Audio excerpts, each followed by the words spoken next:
శ్రీరామ్ ఈరోజు ఢిల్లీ అసెంబ్లీ ఎన్నికల్లో భాజపా దాదాపు 48 సీట్లతోటి విజయం గమనించడం జరిగింది. మీ అందరికీ తెలిసిన విషయమే.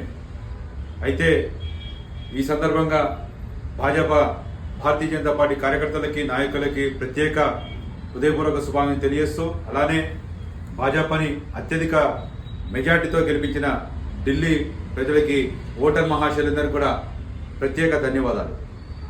ఇక మీరు చూసినట్లయితే ఆప్ అధ్యక్షుడు కేజ్రీవాల్, వారి సహచరుడు సిసోడియా ఓటమి పాలయ్యారు. ప్రజల విషయంలో, ప్రజల దృష్టిలో ఎప్పుడైతే వారి ఆలోచన విధానం మారిందో ఖచ్చితంగా ప్రజలచే ఓటు అనే ఆయుధంతో శిక్షిస్తారని చెప్పి ఇప్పుడైనా తెలుసుకోవాలి మీరంతా. కాబట్టి రేపు జరగబోయే తెలంగాణ రాష్ట్రం జరగబోయే ఎమ్మెల్సీ ఎలక్షన్స్లో కూడా ఖచ్చితంగా కాషాయ జెండా ఎగురవేస్తాం.